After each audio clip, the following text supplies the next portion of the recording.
Welcome back to the channel. This is BakuBrad96, and if you can't tell, out in front of me I have a new deck profile to show you guys. This is my Bakugan Geogan Rising Diamond Fist deck. It features Haos, Darkus, and Aurelus faction Bakugan, as well as 2 Diamond Darkus Geogan. So without further ado, let's go ahead and get right into it. So nothing special as far as the characters go. I do have them in other decks I have shown before. We have, of course, Pensatar Ultra. He has 2 regular fists, a B power of 100 and 5 damage. And if he lands on a green fist, he gets plus 1000 B power. Definitely one of the stronger Bakugan for a fist deck, in my opinion, in Geogan Rising. I really like him, and the fact that I have the diamond to make this diamond deck profile was kind of the whole reason of doing it. On to the next Bakugan I use. I have a Darkus Rascal. He has a regular shield and a regular fist, B power of 700 and a damage of 3.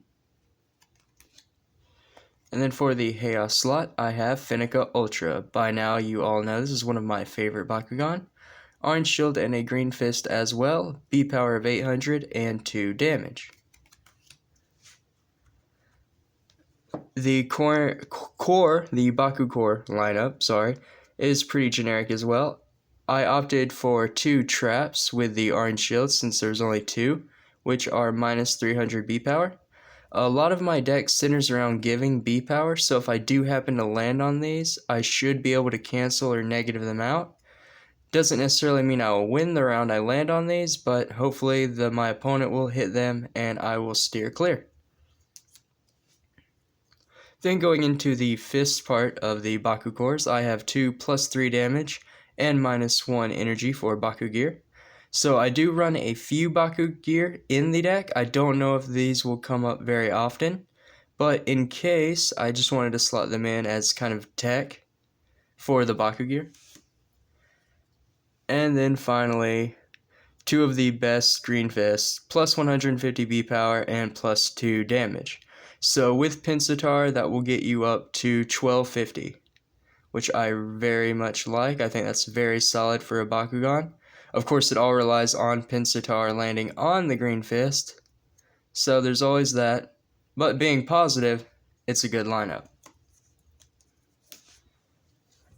Before we get into the deck profile, though, I do want to show off the Bakugan themselves one more time.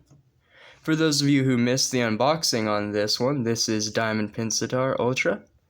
Definitely one of my favorite diamonds from Geogan Rising because of how translucent it is. The color scheme is also very nice. Moving on, of course, we have the Darkus Rascal, which is designed a lot like the Kubo from Battle Planet. And we have a camera down. I apologize for that, but back to Diamond Finnica, yeah. Closes just like the same concept of Kubo with the ears and body. But we have Diamond Darkus Rascal. And the final Bakugan that I run on the team is Diamond Finnica. Again, I always love Finnica, one of my favorite Bakugan, so to be able to create a diamond deck profile around Finnica and Pensatar, really cool, and I knew I had to do it. We'll go ahead and take a look at the Geogan. This, of course, is Diamond Sluggler, also reviewed previously in a video of mine, so I won't spend too much time on him. And then we have, finally, Diamond Montrapod, which was also reviewed recently, so I don't want to waste too much time. If you would like to go over Diamond Montrapod in more detail, check out the video of the unboxing posted previously on my channel. And without further ado, we'll go ahead and get right into the actual deck. So starting off, I would like to take a look at the Evo cards and the Diamond Geogan that I run. Here we have Diamond Rascal, 5 energy for a B power of 1000, 15 damage and Shadow Strike, 15 damage is huge for only 5 energy, and the fact that it has Shadow Strike and can't be reduced makes this a very strong Diamond Evo. And definitely, if drawn, I definitely want to play it onto Frascal as soon as possible, because that damage is killer. Then we have Diamond Monstropod, 6 energy for a B power of 2400, 8 damage, and Victory Team Attack. So very solid in the late game, could definitely close out a game. A lot of the Diamond Evos are pretty high costed energy. Sometimes you get them out early, but unfortunately at this time, this deck doesn't have any way to kind of cheat them out, like Pyrus cards, such as Air Zero. I actually have to wait to play these hard drawn. So I actually have to have all the energy for them. 6 energy for a B power of 2000, 5 damage, and if it lands on a regular fist, 500 more B power, and 5 more damage, making that Pinsittar even more of a threat. Really like it. And the artwork is also very cool. Next up, I've shown it before, it is the Diamond Finica Ultra. 7 energy for a B power of 2200 and 10 damage. And then we have Diamond Sluggler, 7 energy for a B power of 1500 and 15 damage as well. So a lot of damage if we can get to these Evos and these Diamond Geogan. As for the rest of the deck, I'll go through rather quickly because I know by now you've seen all of the card pool that I have. So we have 1 Darkus Piercer, 0 energy for plus 200 B power and scan.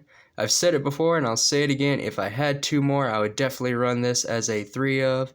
It is a very good card. 3 Electric Howl, 1 energy for plus 2 damage and 1 Frost Strike. 3 Crushing Shadows, 1 energy for plus 200 B power and 1 Frost Strike. Body Crusher, 1 energy for minus 4 damage and scan. 2 Flash Attack, 2 energy for plus 5 damage.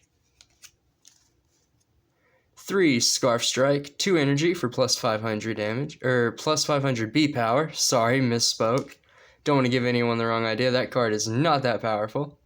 3 Throw Anything, 2 energy for plus 400 B power and Shadow Strike. 3 Triple Blazing Barrage, 2 energy for plus 200 B power, plus 2 damage, and you get to scan as well. So a lot going on with that card. Might not be the best, but I definitely like it because of all the stuff it gives.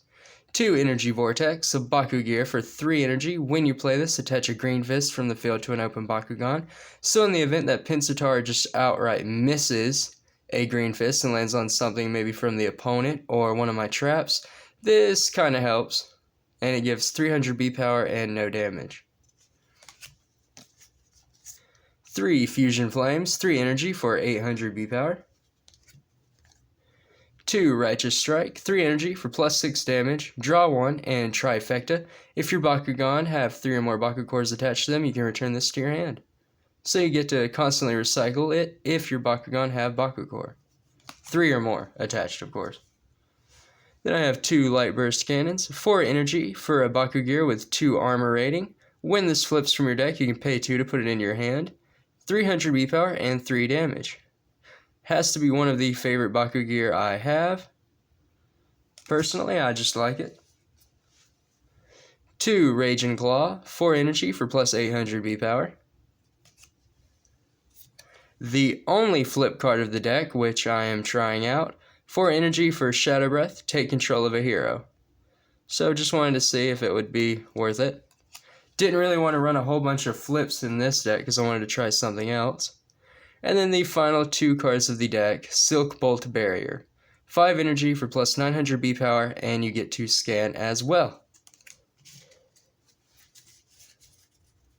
So everyone, that will do it for today's deck profile. I hope all of you really enjoyed it. I know I enjoyed coming up with it.